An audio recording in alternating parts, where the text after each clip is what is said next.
Okay, this was something spectacular. Episode 39, Goku versus Hit. Okay, I don't even know where to start. I watched it late, obviously.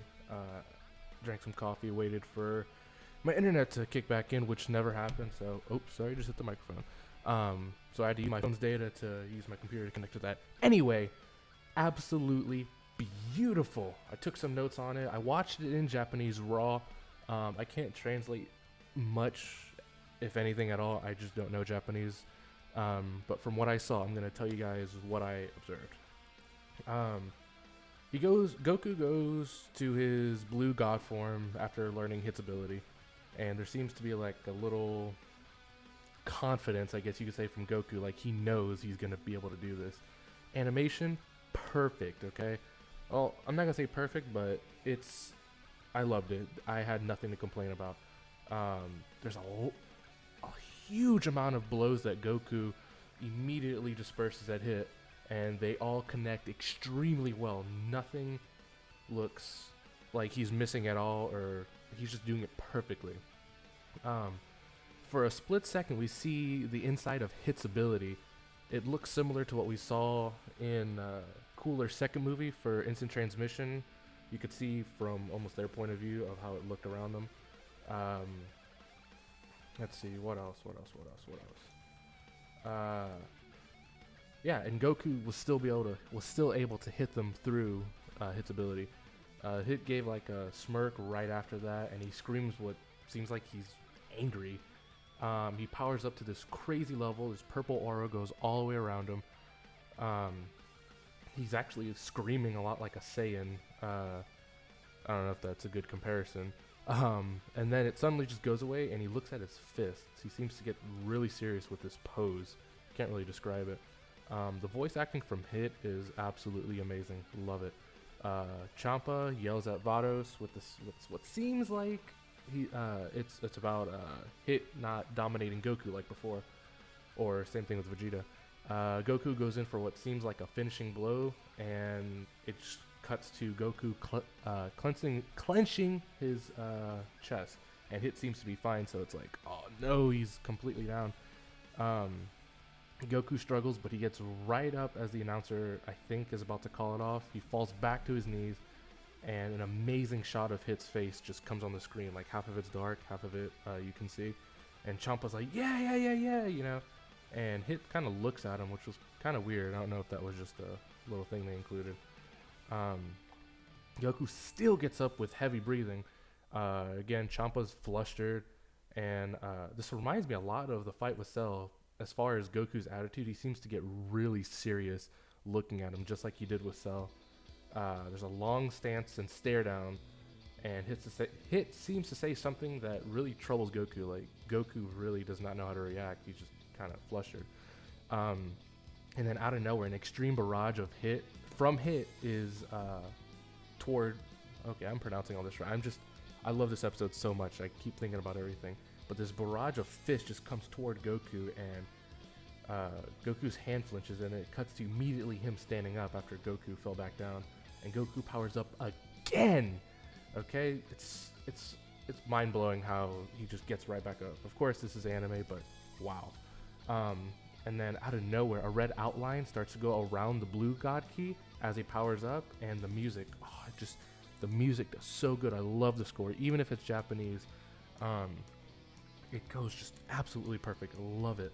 And then the Kais are staring in awe. They're just like, I don't know. I'm just gonna roughly guess what they're saying. They're like, oh, what's going on? Blah blah blah. And Goku's aura goes away completely. It's gone. Nothing there. And I'm just like, great. He's just used up everything, and then he's gonna fall to his knees. But he smirks and screams, Kaioken! I'm not sure how good that was, but I mean, I loved it. And the aura just comes back out of nowhere. Beautiful, beautiful, beautiful. Red and blue mixing together. And then he goes toward Hit, and we, the viewers, can't even see him circle around Hit. Just sounds. You just hear him whoosh everywhere, if that makes any sense. And then Vegeta remembers his first fight with Goku, how he used the Kaioken against him, which was basically his trump card at the time. And Goku starts lecturing Hit. I think that's what it looks like. And then Vegeta gets angry. I guess he's realizing that Goku is above him, and obviously Vegeta. I feel like Vegeta could learn the Kaioken. I don't see why not. But at the time he's mad because obviously Goku is able to almost dominate Hit just a little bit. And then the theme of Dragon Ball Super plays. Goku can move within Hit's time skip ability. And it's just honestly beautiful choreography. Animation was perfect with this. It was just so good. Hit looked like he was struggling. As serious as a character as he is, he was actually looking for a way out, and I don't think he could find one. Goku then charges a Kamehameha, and Hit dodges, and there's a power clash of some sort. I don't quite remember, but the episode just kind of ended there. Love the new outro, by the way. Perfect. I mean, I know I'm repeating a lot of what I'm saying, but I don't know how else to describe this, because Super is really catching up. It's really starting to pick back up with everything that we really wanted. The Universe 6 arc is, I think it's coming. Well, I'm not going to call it a Universe 6 arc. I'm going to call it the Universe 6 tournament arc, or saga, whatever you want to call it. It's really, I feel like that's coming to a close, and I heard a lot of theories of Hit delivering the time, or not the time cube, the transport cube to the main villain. People are thinking that he's just a messenger, or I don't know how to describe it. I'm so blown away at this. Before I even watched it, I got on the DBZ Amino thing, the little chat app. I don't really know what to call him. I guess. Oops, hit the stupid microphone again. We're just gonna call him 200 Ramble, because I don't know what he would call him, but he's extremely knowledgeable on it, and I think he watches it live. And before I saw it, he was just telling me how beautiful it was, how he was screaming like a 12-year-old boy. It was just, oh man. And I was so psyched to watch it, and I finally did. And the whole time my heart was pumping. I was sitting there watching, yes, this is what we wanted. And I get it now. I see why they had Goku and Hit on that, I'm not going to call it a billboard, but as an advertisement in Japan. I thought, I was like, oh, they're just advertising. But, oh, I loved it. It was perfect. Geekdom did his review already, and I'm still really psyched to watch that. I want to see if he was able to translate anything or get anything else from it. But, man. And, of course, the fight kind of just cut off. We got to wait for the next episode to see what it ended with. There's really nothing else for me to say about the episode. Right now, I'm currently rendering the video I'm going to post before this one, which is the... Oops, I forgot to name it. Oh, no, I didn't. My Dragon Ball Super Thoughts. So it's kind of like a little series review, almost. But yeah, this one I'm going to post right after that. My internet's kind of wonky, so I don't know how it's going to post. Man, I loved it. Tell me what you guys think. I want to know if you guys were able to pick up anything that I didn't see, because I typically don't watch these episodes twice. I take that back. I watched the raw one and then the subbed version. But if you guys see anything that I didn't, then let me know.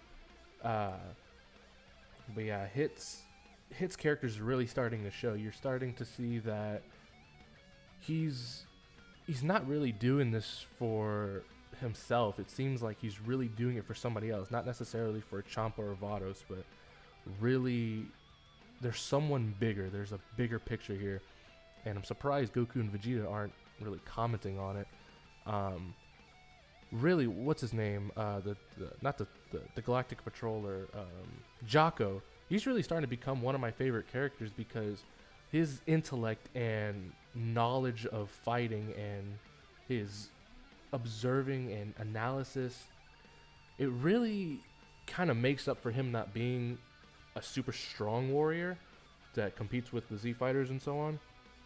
But it helps us, the viewer, really kind of fill in those gaps that where we ask why this or what if this, because Dragon Ball Super isn't really explaining too much in depth with why something is happening. I mean, Super Saiyan Blue, we don't even understand why that happened, why the first one's red. I mean, yeah, we come up with theories, but we don't have a direct reason and so on. I can ramble about this all day. But, yeah, tell me what you guys think below. Again, look for me on the DBZ Amino. I post blogs there every few days. It's kind of gotten a little bit less frequent just because of work. But I give this episode 10 out of 10. Can't ask for anything more. Music was outstanding. So yeah, thank you guys for watching this. Check out Geekdom's review. Check out the DBZ Amino app. Please check it out. There's a lot of knowledgeable fans on there that really discuss amazing theories. So thank you guys. I'll be back with another review maybe next week if I think it's worth it. But I'm gonna try and review the episodes I think are worth talking about. But then okay, I don't know why that cut off, but I just realized it when I was editing. Either way, thanks for watching, guys. Watch another videos, DBZ Amino, all the yada yada, and subscribe. Catch you later.